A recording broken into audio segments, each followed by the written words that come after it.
안녕하세요. 사연 읽어주는 남녀입니다. 여러분, 치과 검진과 치과 치료 제때 받고 계신가요? 치과 치료는 빠를수록 좋다고 하는데 저는 어쩐지 자꾸 미루게 되네요. 제가 왜 치과 이야기를 하느냐고요? 오늘의 주인공이 바로 이 치과 의사 선생님이기 때문입니다. 그림 속의 치과 의사 선생님과 입을 벌리고 있는 이 환자는 단순한 의사와 환자 사이는 아닙니다. 둘 사이에 어떤 긴밀한 관계가 있는지 궁금하시죠? 그럼 오늘의 이야기 시작하겠습니다. 다음 환자 들어오세요. 보무도 당당하게 들어오는 저 사람은 제 동서랍니다. 친한 사이는 아니었지만 고등학교도 같이 나왔고 지금은 가족이란 이름으로 묶인 사이죠. 누워. 어디 보자. 아직 아래쪽 사랑니는 괜찮긴 한데. 그런데? 아무래도 오늘 사랑니 2개 마저 뽑아야 할 것 같다. 아이고 형님 왜 그러세요. 오늘 스케일링만 하신다면서요. 진작 그럴 것이지. 알았어. 오늘 사랑니는 안 뽑을게. 그렇지만 하는 거 봐서 마음에 안 든다 싶으면 당장 뽑을 거야. 내 말 알겠지? 네 형님. 칼 들었다고 진짜? 하하, 네 눈엔 이게 칼로 보여? 이건 스케일링 도구인걸? 동서랑 주고받는 대화치곤 너무 허물없어 보인다 그러실지도요. 이 친구가 저랑 동서인 건 맞지만 그전엔 고교 동창이기도 하거든요. 그래서 이렇게 반말과 존댓말이 오가는 거랍니다. 그렇다고 저희가 예전부터 친한 친구 사이는 아니었어요. 동서랑 이렇게 흉어물이 없어진 건 사실 그리 오래되진 않았어요. 그전엔 오히려 아웅다웅하는 그런 사이였거든요. 따지고 보면 오해에서 비롯된 거긴 하지만 아무튼 그랬어요. 그러다 저한테 된통 혼나고 나서야 그나마 형님 대접을 해주고 있답니다. 살다 보면 생각지도 않은 오해나 착각으로 사람 사이가 벌어지는 경우가 종종 있죠. 저희가 그랬어요. 자칫했으면 평생 그 오해를 안고 살며 서로 헐뜯고 살았을 수도 있었죠. 다행히 문제가 잘 풀렸고 지금은 친구이자 동서로 재미지게 살고 있어요. 저희 얘기 한번 들어보시겠어요? 안녕하세요. 저는 충청도 모 도시에서 치과를 운영하고 있는 30대 여성입니다. 의사 면허를 따고 바로 고향으로 내려와 치과를 열었어요. 대도시에 자리 잡은 제 대학 동기들에 비하면 벌이도 별로지만 전 지금 생활에 아주 만족하고 있죠. 남들이 보기엔 치과 의사라면 사회 상류층이나 된다고 생각하겠지만 사실 사는 건 다 거기서 거기거든요. 그깟 연봉 조금 더 많다고 행복한 건 아니니까요. 뭐 사람들은 그렇게 생각 안 하는 모양이지만 전 그래요. 제가 이 생활에 만족하는 건 아무래도 가족 감정이 두터워서가 아닐까 해요. 아무리 돈을 잘 벌고 사회적으로 지위를 얻어도 정작 가정이 편안하지 않다면 그게 다 무슨 소용이겠어요. 그런 의미에서 본다면 저만큼 행복한 사람도 드물겠죠. 저를 아껴주고 사랑해주는 남편과 깨물어주고 싶을 만큼 귀여운 아들도 있고요.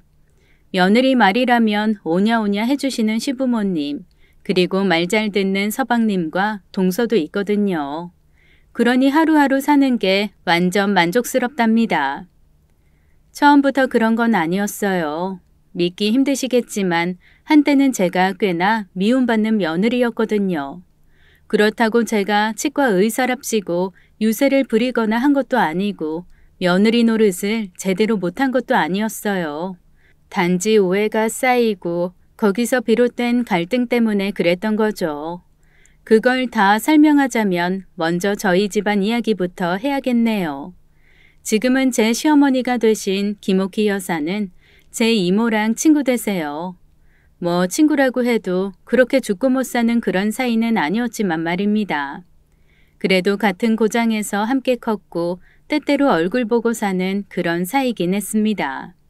저희 시어머니가 미용실을 하셨거든요. 지금은 그만두셨지만 한때는 동네 사랑방 같은 그런 곳이었어요. 이모도 당연히 시어머니의 미용실을 다니는 손님 중 하나셨고요. 제가 시어머니한테 미운털이 박힌 건 바로 이모 때문이랍니다. 지은이랑 성규 결혼할 거라면서? 언니가 그러더라. 안 그래도 인사 다녀갔어. 애가 참하더라. 당연하지. 걔가 어릴 때부터 좀 유명했니? 공부도 매번 전교 1등이지. 그 어렵다는 치대에 들어가서 의사까지 된 애 아니니. 그런 애가 왜? 너 말이 좀 이상하다. 우리 성규가 어때서? 성규도 좋은 대학 나와서 대기업 다니는 1등 신랑감인데. 알지. 그래도 치과 의사 선생님이랑은 다르지. 우리 언니한테 들어온 선자리가 어땠는지 알면 너 기절할걸. 국회의원 손주도 있었고 병원장 아들도 있었는데 뭐 지가 좋다니 어쩌겠냐만. 갈수록?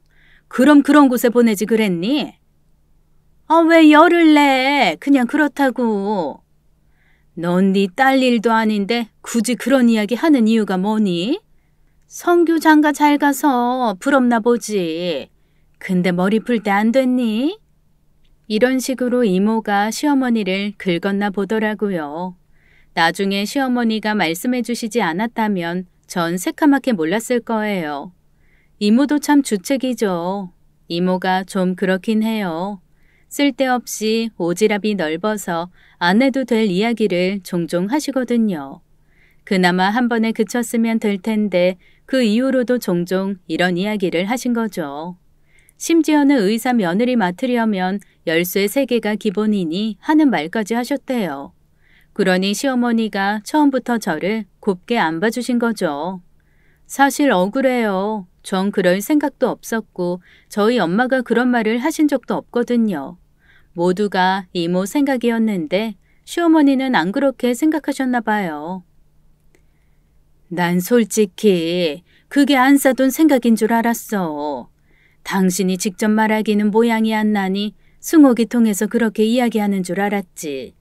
내가 하도 어이가 없어서 진짜 이 결혼 안 시킬까도 생각했어. 아니에요. 전 그런 생각 단 한 번도 한 적 없어요. 저희과 동기 애들이 그런 제안을 안 받는 건 아니지만 전 그게 이상했어요. 결혼은 사랑하는 사람이랑 하는 거지 조건 보고 하는 거 아니잖아요. 그래 안다. 내가 널 겪으면서 그게 아니란 걸 알았지. 그래도 처음에 그렇게 생각했으니 네가 아무리 곱게 행동을 해도 뭔가 속셈이 있는 게 아닐까 싶더라고. 미안하다. 괜찮아요. 그게 아니란 걸 아셨잖아요. 아무튼 이모가 문제예요. 왜 있지도 않은 말을 만들어내시는지. 이모 어릴 때도 그랬어요? 좀 그렇긴 하지. 승옥이가 학교 다닐 때 말이야. 세상에서 가장 재미있는 게 뒷담화라죠. 근데 그것보다 더 재미있는 게 앞담화랍니다. 그 사람 앞에서 직접 흉을 보는 거 말이죠. 시어머니 입을 통해 듣는 이모의 어린 시절 이야기가 왜 그리 재미있는지요. 세월이 다르긴 해도 그 시절은 저희 때랑 크게 다르지 않더군요. 중학생, 고등학생이 다 그렇죠 뭐. 하긴 그런 이야기라면 저랑 남편 그리고 서방님과 동서도 크게 다르진 않아요. 저희 4사람 모두 동갑이랍니다. 당연히 이곳에서 학교를 나왔고요. 남편과 서방님이 동갑인 이유는 2사람이 쌍둥이라서 그래요. 일란성은 아니고 이란성이에요. 그래도 꽤 닮긴 했어요. 물론 외모만 그런 거죠. 하는 거랑 머리 같은 건 완전 다르거든요.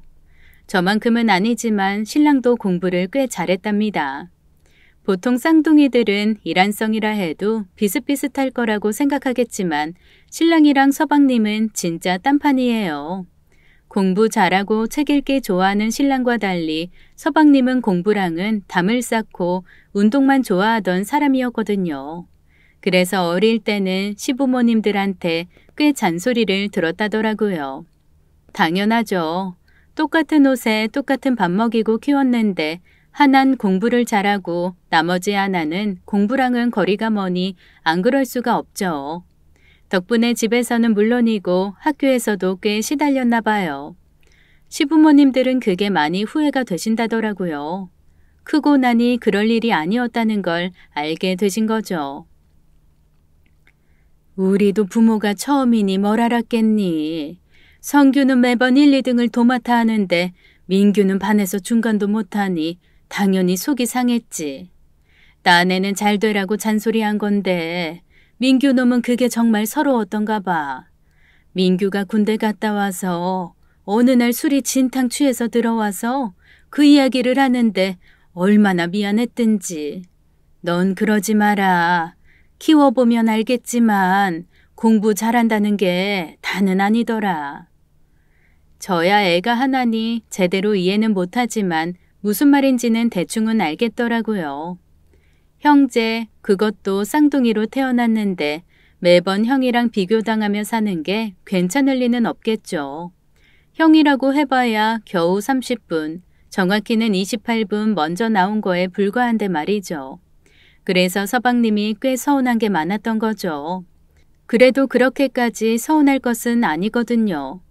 서방님이 한번 대성통곡하며 서름을 털어놓은 이후부터는 시부모님들이 저희 남편보다는 서방님을 더 챙겨주셨으니까요. 오죽하면 유산을 물려줄 때도 서방님을 더 주겠다고 그러셨을까요?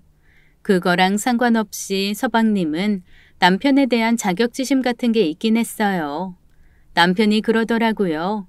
쌍둥이는 세상에서 가장 친한 친구인 동시에 절대로 뒤지기 싫은 라이벌이라고요. 무슨 말인지 단박에 이해되시죠? 그런 사이인데 너무 차이가 지니 서방님이 은연중에 그런 생각을 하게 된 거죠. 남편이야 그럴 리 없죠. 언제나 칭찬을 도맡아 받던 사람이니 그런 생각조차 없었을 거예요. 특히 나이가 들어서는 더 그랬답니다. 물론 이건 남편 생각이고요. 서방님은 달랐을 거예요. 지금은 몰라도 아마 결혼 후에도 서방님은 남편을 라이벌로 생각하는 게 없진 않았을 것 같아요. 서방님이 그런 말을 한 적은 없어요. 그래도 부부끼리는 했을 수도 있지 않을까요? 부부야 못할 말이 없는 사이니까요. 아마 동서가 제게 그리 대한 것도 그것과 무관하진 않을 거예요. 나중에 알긴 했는데 그게 다는 아니더군요. 아무튼 동서가 꽤나 텃세를 부렸어요. 그것만이었으면 제가 이렇게까지 열불이 나지도 않죠. 동서가 시어머니에게 제 흉도 적잖이 봤다지 뭡니까. 그것도 있지도 않은 일이었어요. 뭐 거기도 사연이 있긴 한데 그건 천천히 말씀드릴게요. 제가 동서보다 결혼을 5년 늦게 했어요. 아무래도 공부하는 시간이 길다 보니 그렇게 됐네요. 당연히 저보다 먼저 장씨 가문에 며느리로 살았으니 시부모님이 저보다야 훨씬 예뻐하는 게 맞죠. 게다가 서방님을 안쓰럽게 여긴 터라 며느리 대접도 잘 받았고요. 그렇다고 친구이면서 손이 동서인 저한테 그러는 건 아니잖아요. 결혼을 하고 나서 처음으로 맞은 명절날이었어요.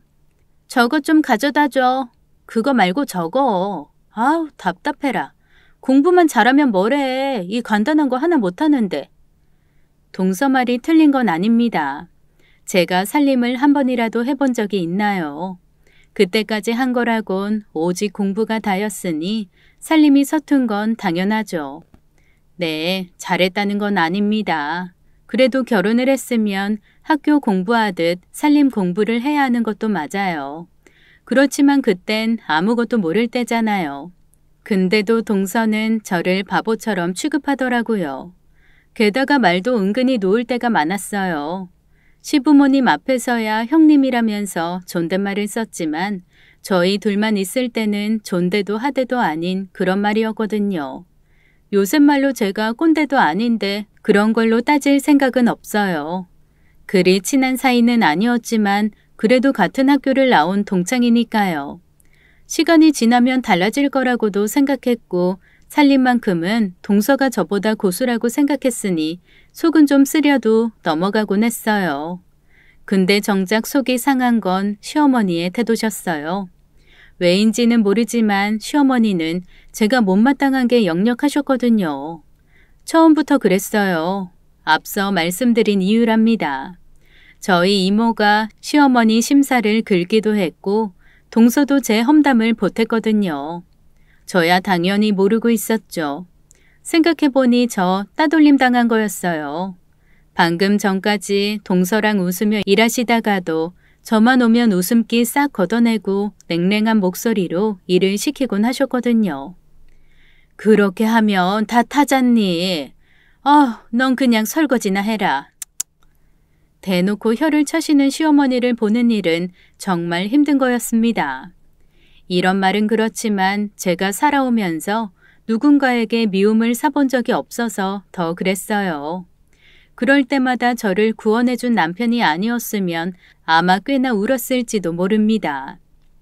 엄마는 제가 공부만 했지 어디 살림을 해봤어?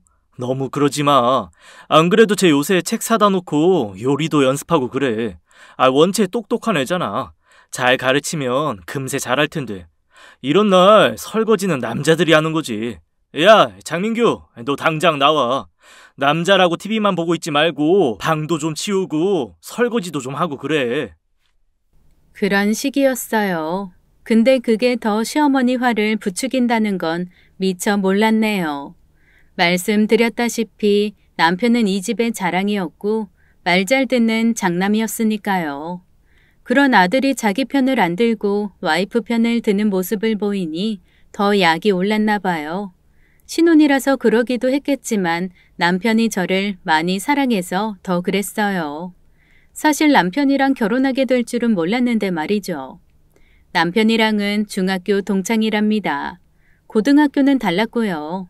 그러다 대학을 가면서 같은 도시에 살다 보니 만남이 잦아졌죠.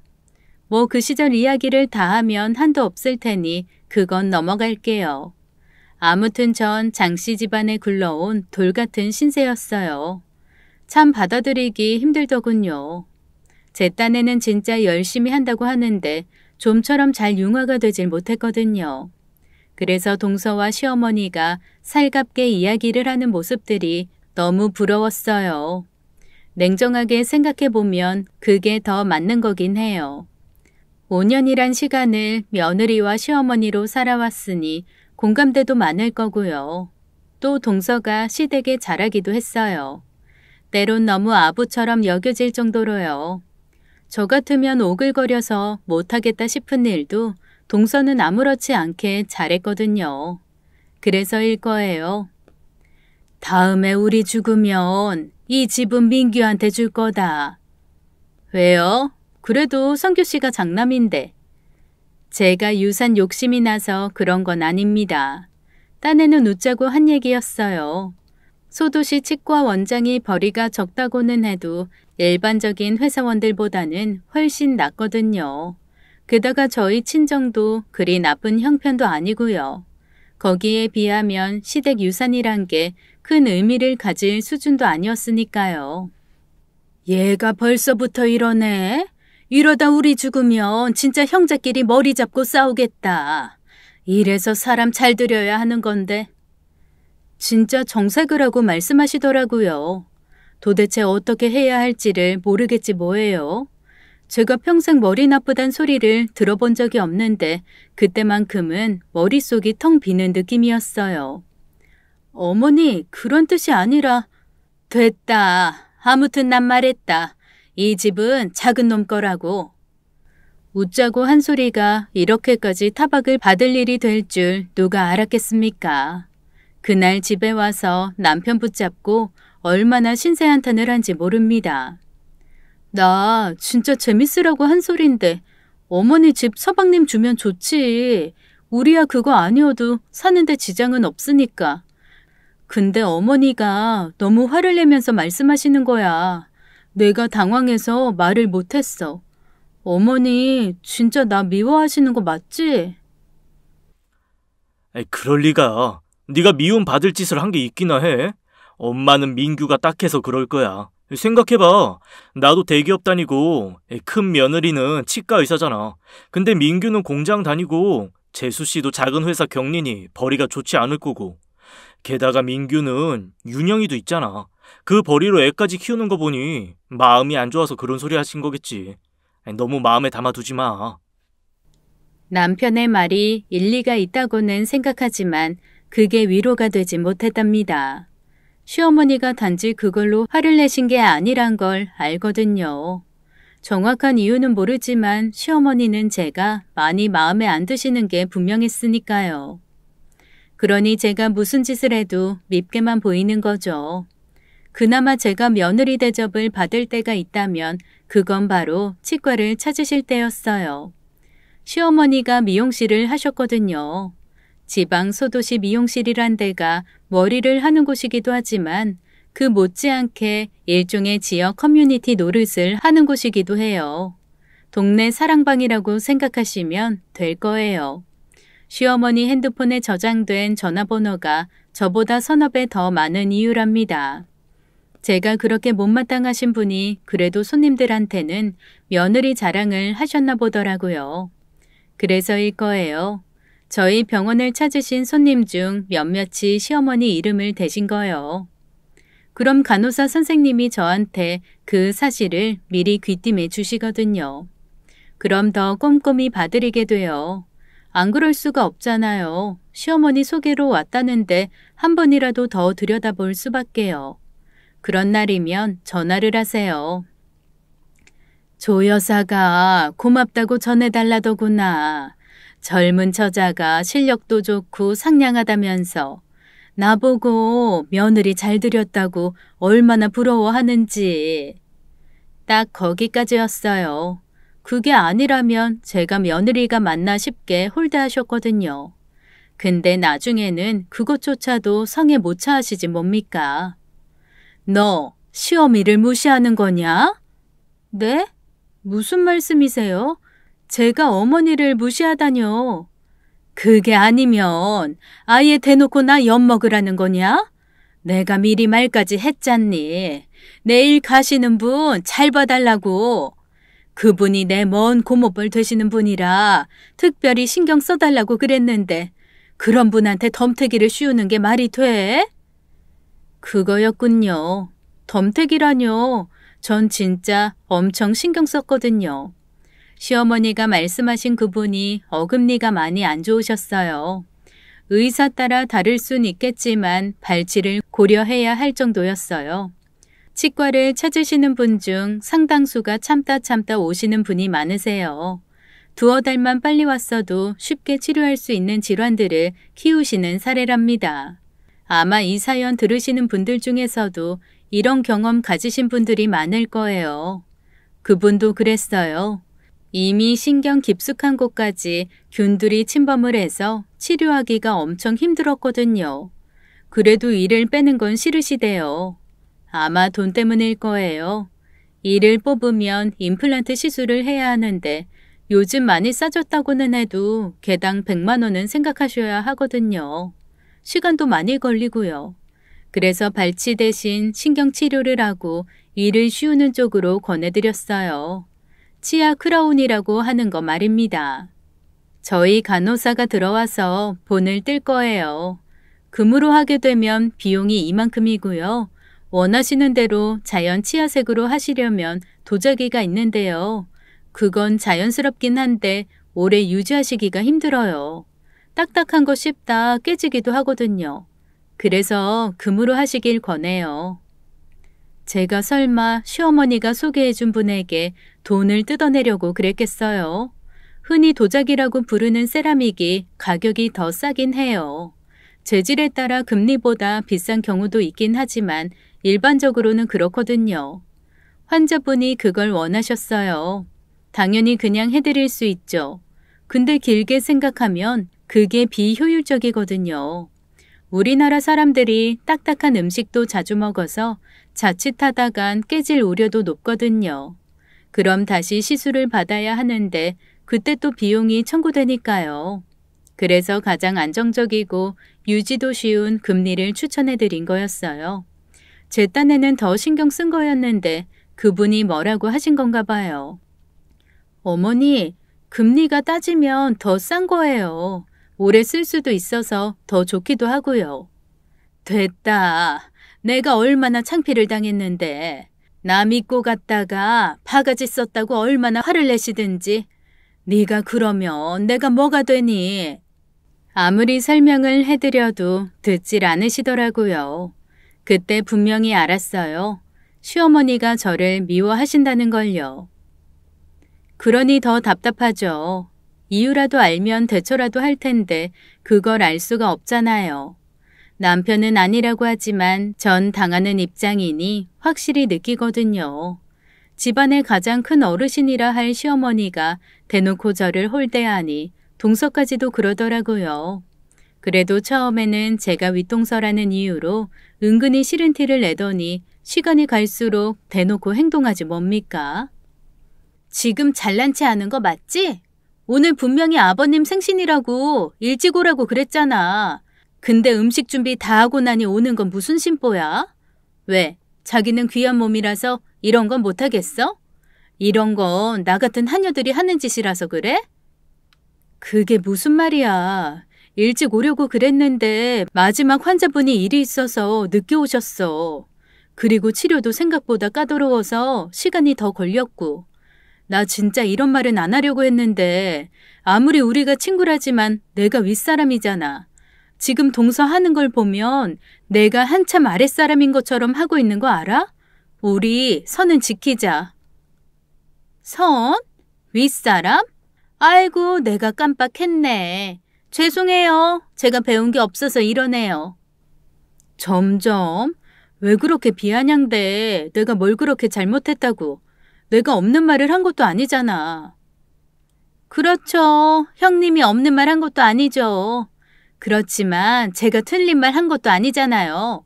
그쪽도 나도 똑같은 며느리인데 왜 누군 퇴근하기 무섭게 달려와 음식이나 하고 있고 누군 다 늦게 와서 오히려 화를 내는 걸까요?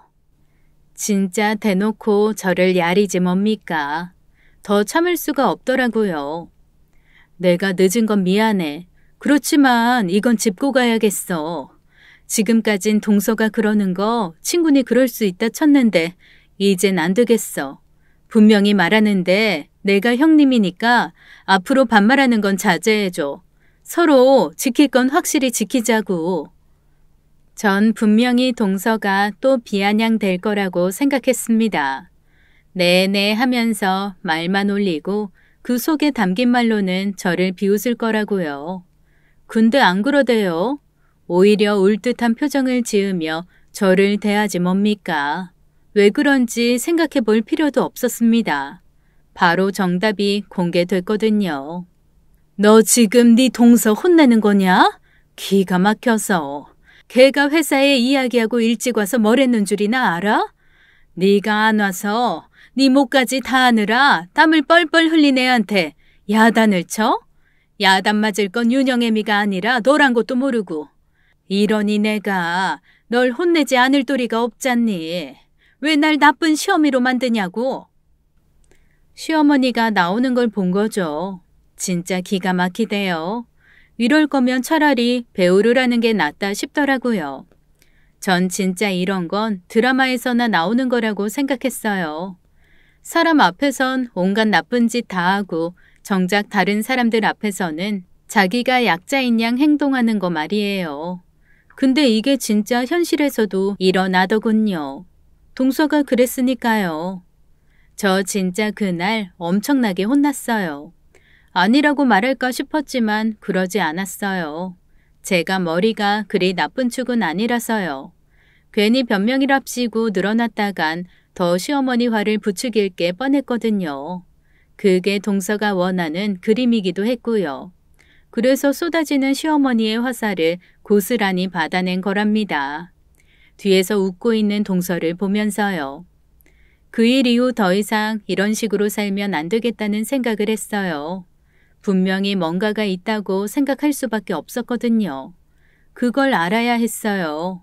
왜 저렇게 시어머니가 저를 미워하는지, 그리고 동서는 왜 또 날 못 잡아먹어서 안달이 난 건지를요. 일단은 남편에게 이야기를 했습니다. 남편도 눈치가 없는 축은 아니니 제 말이 뭔지 아는 것 같더라고요. 당분간 시댁과 접촉을 줄이겠다고 했습니다. 이런 감정으로 시댁에 가면 저도 괜히 어머니 탓을 하게 될 것 같아서요. 그래서 남편에게 부탁을 했습니다. 제가 시댁에 당분간 발길을 끊어야 하는 상황을 만들어 달라고요. 대신 시어머니가 오해하지 않게 최대한 마찰이 없게 해달라고요. 다행스럽게도 남편이 제 말을 잘 따라주었습니다. 그렇게 반년 가까이 시댁과의 교류를 끊다시피 했어요.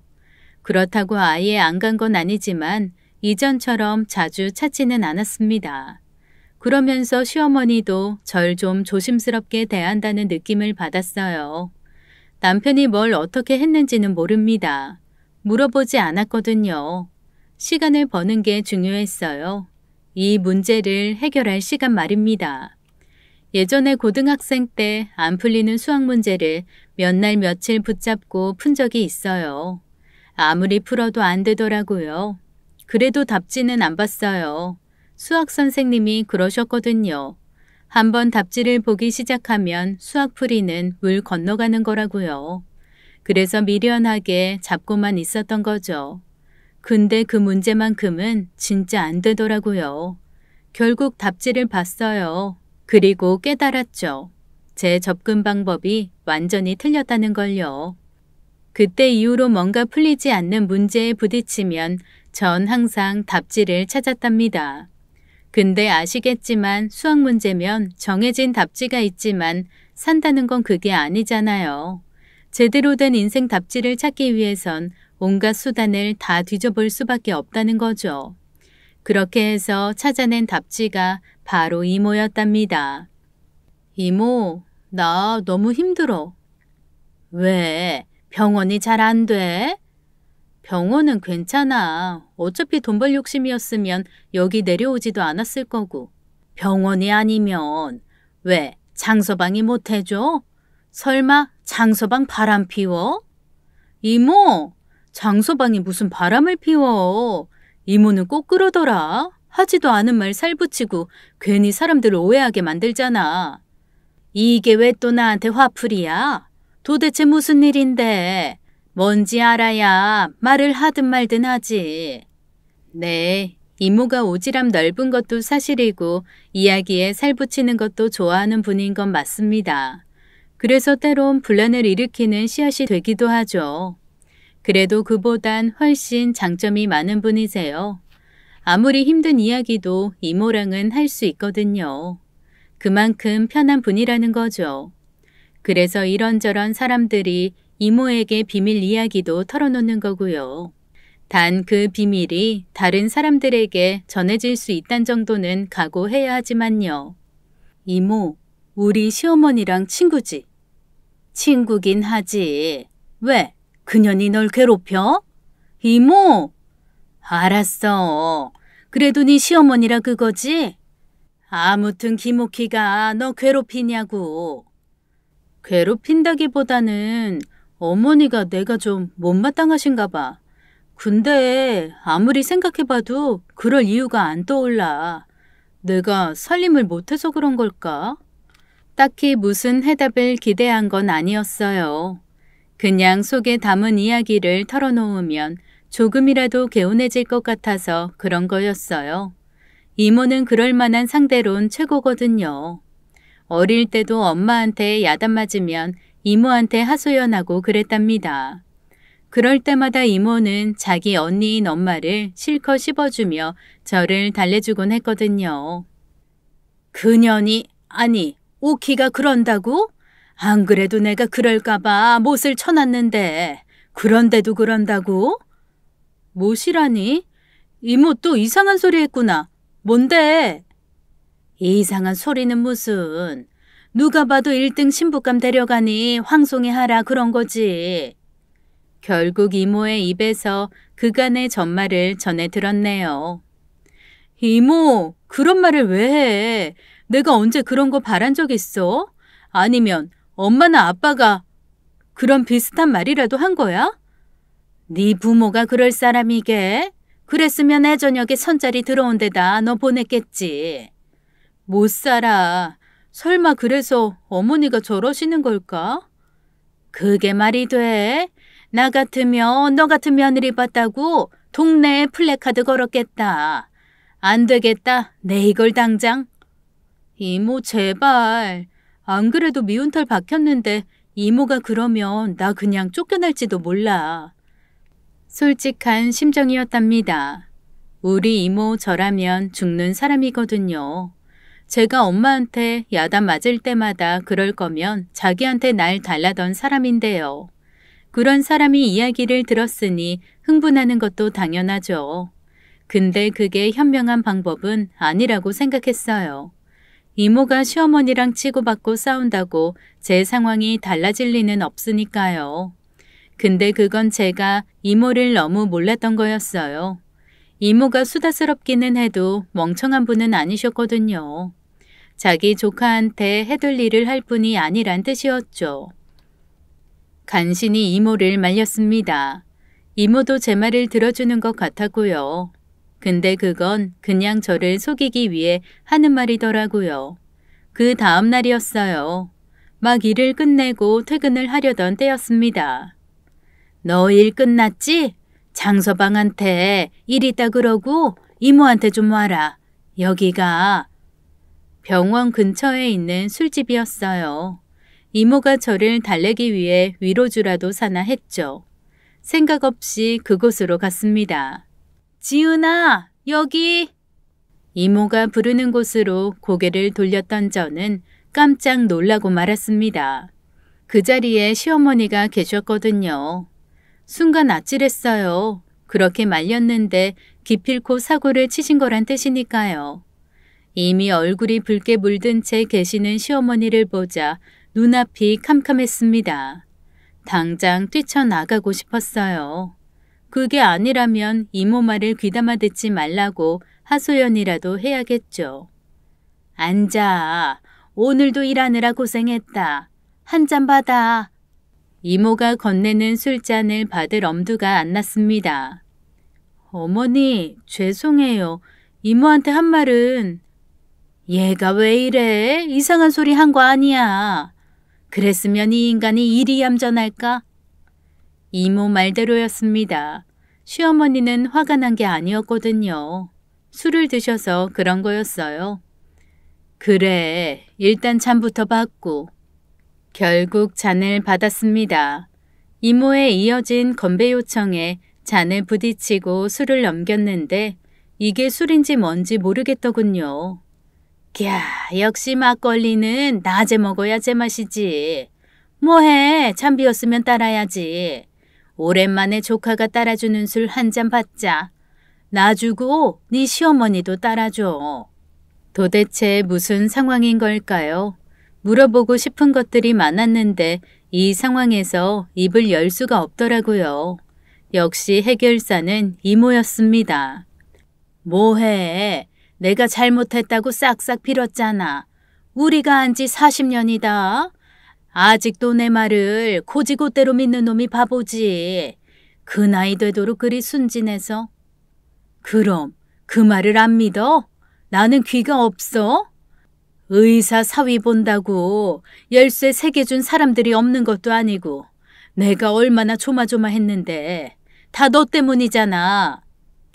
맞다 맞아. 내가 죽일년 맞다. 그래도 지은이는 아냐. 너 내 언니랑 형부랑 봤잖아. 그 사람들이 어디 그럴 사람들이긴 해? 알지. 그래도 세상 돌아가는 이치가 있으니 그렇게 생각할 수도 있지. 아이고 순진한 것. 도대체 나이를 어디로 먹었대니? 두 분이 하는 얘기를 듣고 있자니 입이 간질거려 견딜 수가 없었습니다. 그래도 끼어들긴 뭐하대요. 나 잠시 요 앞에 가서 뭐 좀 사올게. 둘이 이야기하고 있어. 이모가 갑자기 자리를 일어서지 뭐예요. 안 그래도 가시방석인데 이모마저 없으면 어쩌라는 건지. 일어서는 이모 옷자락을 살포시 잡았지만 이모가 괜찮다는 듯이 뿌리치더군요. 그리고는 눈을 찡긋하더니 나갔답니다. 이모가 사라지자 주변 소음들만 어색하게 저희를 감쌌어요. 미안하다. 내가 승옥이 말대로 나이를 헛먹었다. 안 그래야지 하다가도 널 보면 그 일이 떠올라서. 무슨 말씀이세요? 어머니가 왜 미안하다고 그러세요? 미안한 거 맞지. 말도 안 되는 이야기를 마음에 담아두고 생억지를 부렸으니. 성규가 지난번에 그러더라. 네가 우울증이래. 그것도 정도가 심하다고. 병원 상담을 따라갔는데 그게 시댁에서 받은 스트레스 때문이라며. 처음엔 이게 일하기 싫어서 꾀를 부리나 했는데 성규가 거짓말을 할 놈은 아닌 거라니 걱정이 되더구나. 그래서 내가 그동안 너한테 한 짓을 되짚어 봤어. 참 못난 짓을 했더구나. 너는 정말 노력했는데 그걸로 일일이 꼬투리를 잡았으니. 아니에요. 저 괜찮아요. 어이가 없대요. 제가 우울증이라고 그랬대요. 그래서 시어머니가 제가 자주 안 오고 해도 넘어가신 거였대요. 게다가 절 봐도 예전처럼 구박 안 하신 이유도 그거였고요. 이 와중에도 웃음이 나지 뭡니까? 기껏 생각해낸 게 우울증이라니요. 그래도 효과는 그만이었네요. 그래, 약은 잘 먹고 있니? 네, 이제 많이 좋아졌어요. 걱정 끼쳐드려서 죄송해요. 아니다. 다 나 때문에 생긴 병인데 미안하다. 승옥이한테 말 들었다. 그 이야기 지가 지어낸 이야기라고. 내 살면서 평생 처음 승옥이 사과 받아봤다. 글쎄 승옥이가 있지? 이모가 시어머니한테 무릎을 꿇었답니다. 자기가 없는 소리에서 우리 둘 이상하게 만들었다고 용서해 달랬대요. 언제나 괄괄한 이모가 그러니 시어머니가 엄청 놀라셨겠죠. 근데 그러면서도 이모가 절 얼마나 예뻐하는지를 느끼셨답니다. 그런 아이를 자긴 근거도 없이 구박했으니 속으로는 엄청 찔려하셨다네요. 난 솔직히 그게 안 사돈 생각인 줄 알았어. 당신이 직접 말하기는 모양이 안 나니 승옥이 통해서 그렇게 이야기하는 줄 알았지. 내가 하도 어이가 없어서 진짜 이 결혼 안 시킬까도 생각했어. 아니에요. 전 그런 생각 단 한 번도 한 적 없어요. 저희과 동기 애들이 그런 제안을 안 받는 건 아니지만 전 그게 이상했어요. 결혼은 사랑하는 사람이랑 하는 거지 조건 보고 하는 거 아니잖아요. 그래 안다. 내가 널 겪으면서 그게 아니란 걸 알았지. 그래도 처음에 그렇게 생각했으니까 네가 아무리 곱게 행동을 해도 뭔가 속셈이 있는 게 아닐까 싶더라고.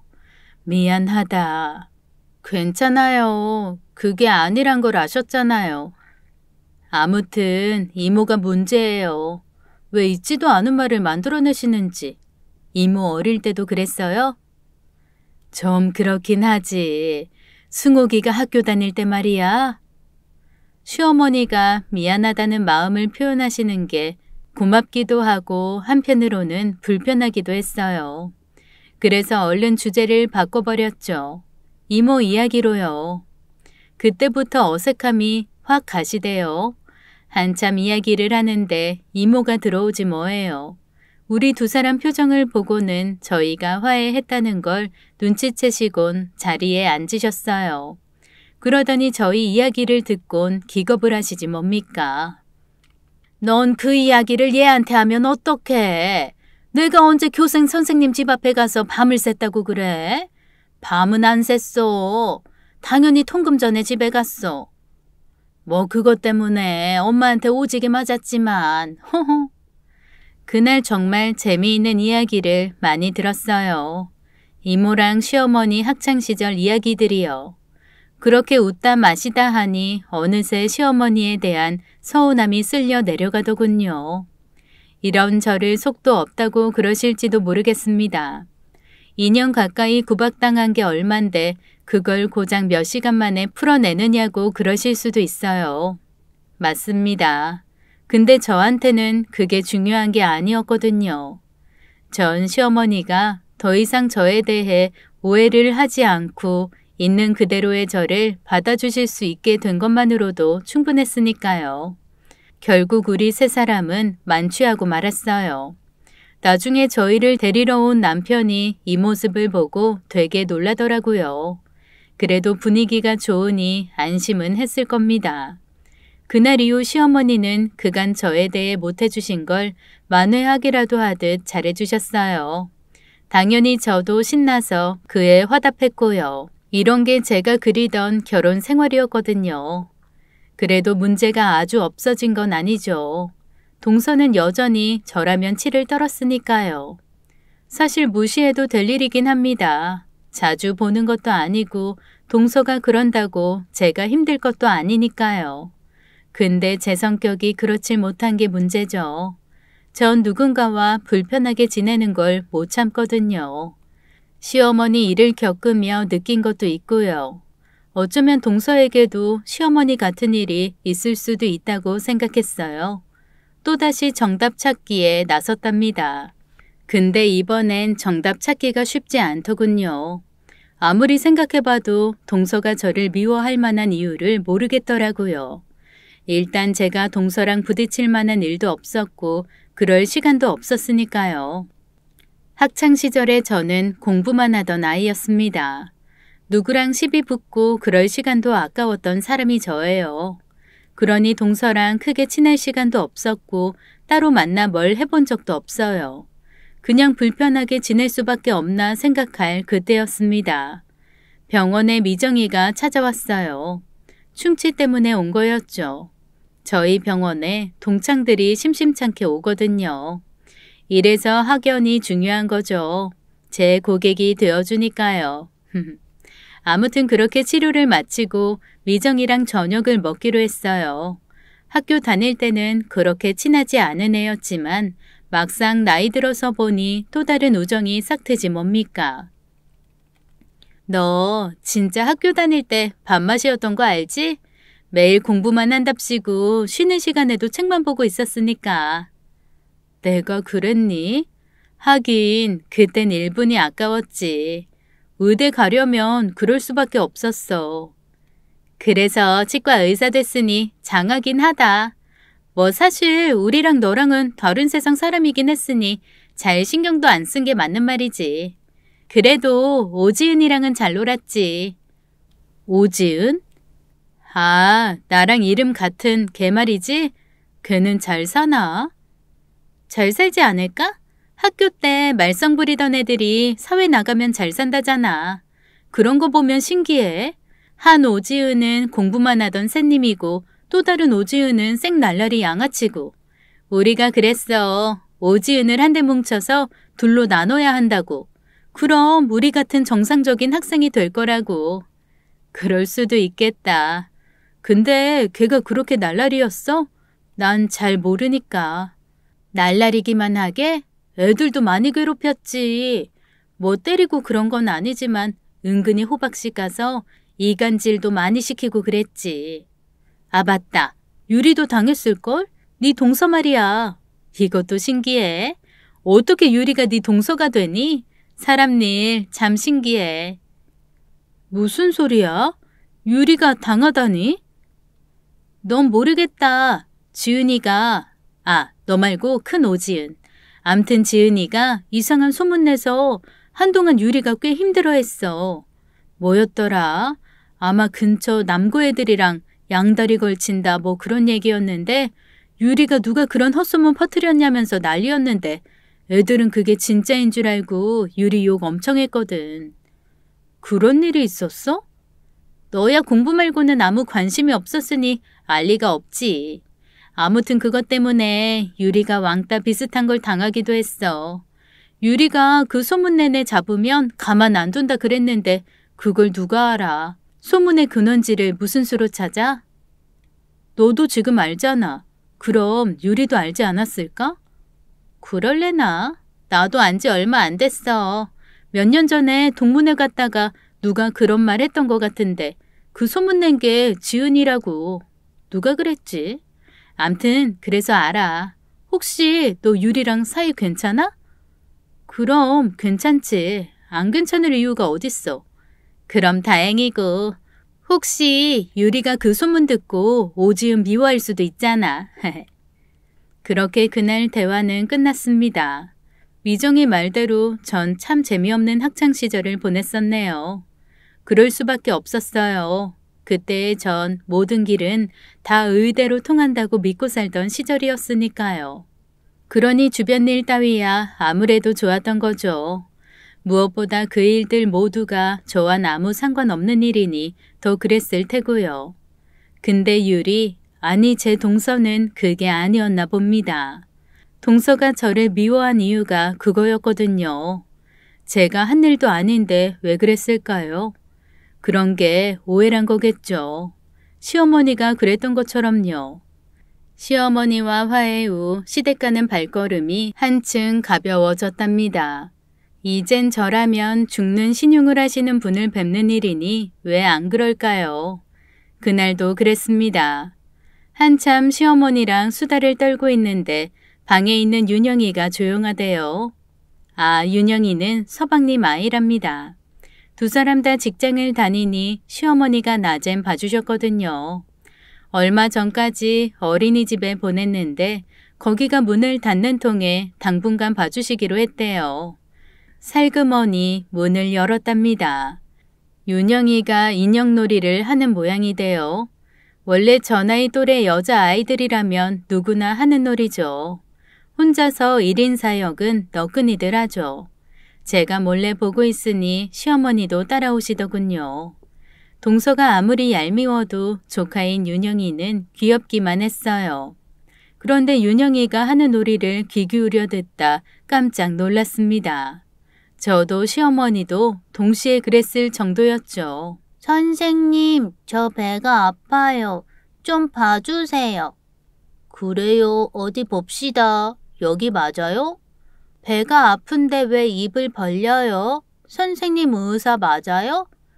의사 맞죠. 제가 치과 의사입니다.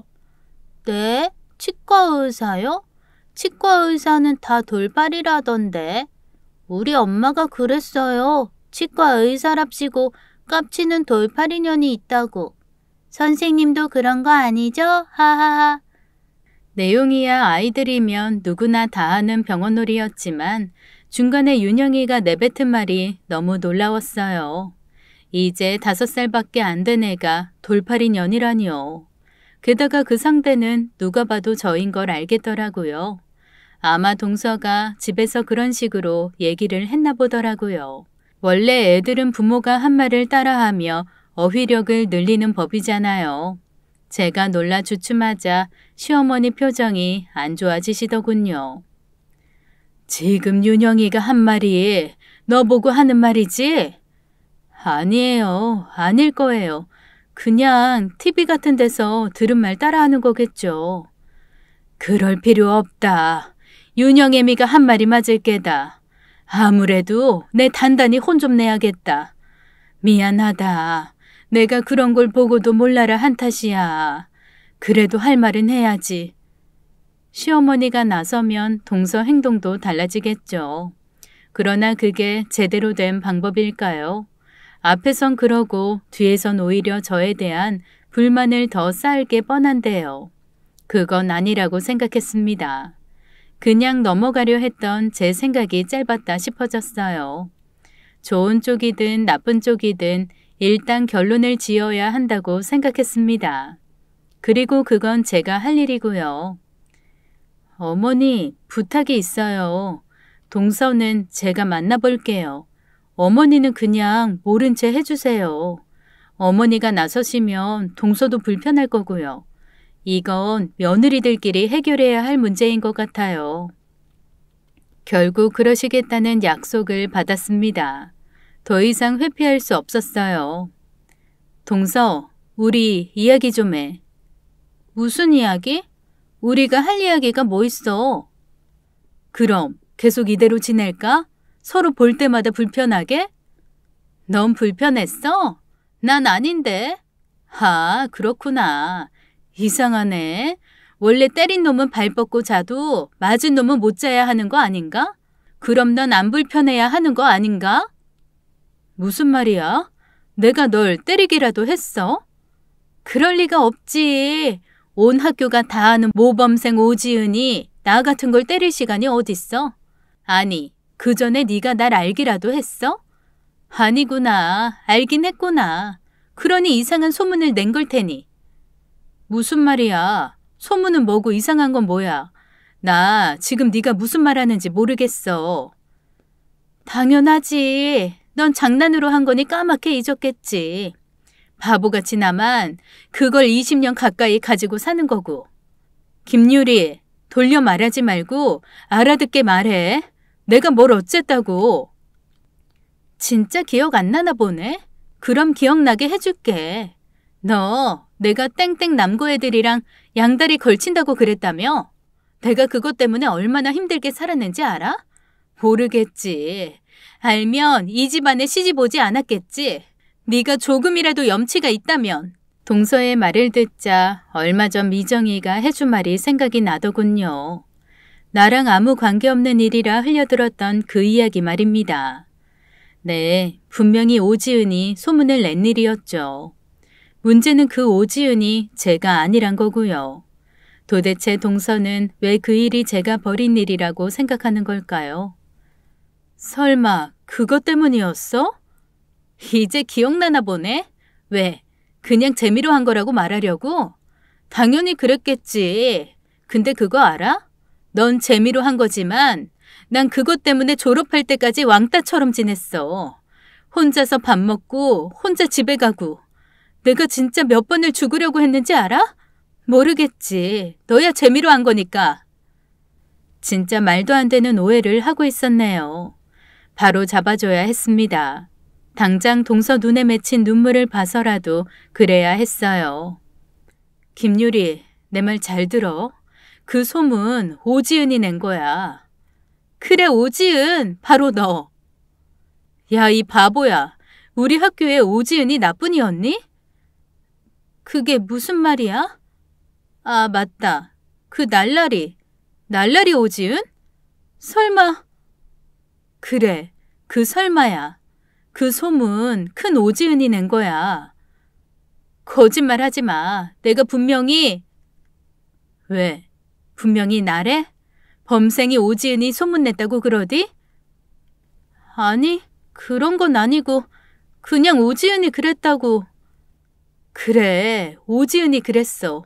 나 말고 날라리 오지은, 큰 오지은. 나 궁금하다.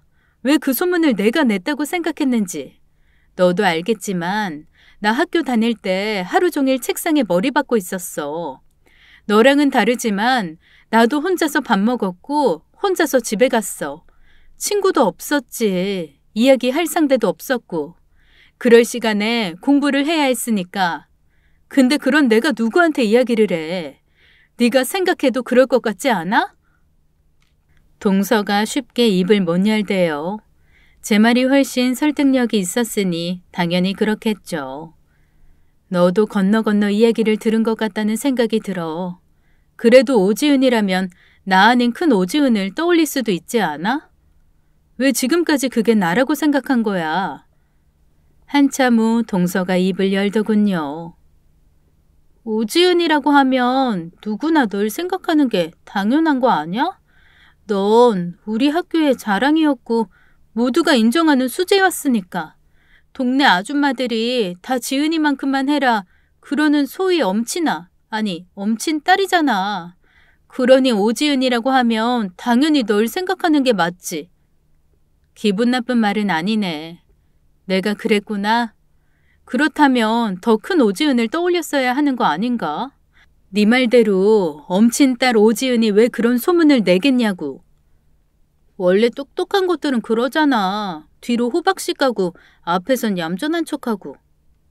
암튼 좋아. 하나만 묻자. 내가 그 소문을 냈기 때문에 날 그렇게 미워한 거야? 아무래도 그게 크겠지. 물론 그게 다는 아니지만. 또 뭐가 있는데? 말해봐. 싫든 좋든 우리 평생 얼굴 보고 살아야 해. 계속 이러고 사는 거 너나 나나 불편한 일이잖아. 오늘 전부 다 말해봐. 이 상황에서도 동서는 망설이더군요. 또 다른 뭔가가 있다는 얘기죠. 네가 말하면 나도 말할게. 그러니 그래, 이렇게 된 거 더 숨겨서 뭐하니? 네가 부러웠어. 누구에게나 예쁨 받고 공부도 잘하고 이젠 의사까지 됐잖아. 평생 부족한 거 없이 살았을 거잖아. 그러니 이런 거 하나쯤은 널 괴롭힐 일이 있어야 한다고 생각했어. 그래서 그랬어. 그랬다고? 근데 유리야, 네 생각처럼 나 마냥 그렇게 좋았던 것만은 아니야. 아니다. 그런 이야기가 뭐 그리 중요할까? 뭔데? 해봐. 너도 이야기한다며. 나만 다 이야기하는 거 불공평하잖아. 그랬네. 나도 이야기한다고 했으니 해야지. 다들 내가 공부 잘하고 예쁨 받는다고 알지만 꼭 그런 건 아니야. 나 친구랄 수 있는 사람이 아무도 없어. 고등학교 때도 그랬고 대학 가서도 그랬어. 그래서 항상 혼자 밥 먹었어. 혼자 이야기하고. 나도 니들처럼 친구 만나서 수다도 떨고 술도 마시고 그러고 싶었어. 내가 성규랑 결혼한 것도 따지고 보면 그래서야. 난 성규가 유일한 친구고 남편이고 가족이야. 그래서 더 이 결혼에 대한 기대가 컸어. 친구가 없다면 내 편이 될 가족을 만들면 된다고 생각했거든. 그런데 너랑 어머니가 안 그랬어. 그게 얼마나 힘들었을 것 같니? 동서가 좀 채 입을 못 대네요. 이제야 할 말은 다 했습니다. 동서가 제가 가졌던 적대감이 오해에서 비롯된 것도 알았고 그게 사실이 아니란 것도 알려줬지만 그렇다고 당장 우리 사이가 좋아질 수는 없겠죠. 머리로 이해하는 것과 감정은 또 다른 거니까요.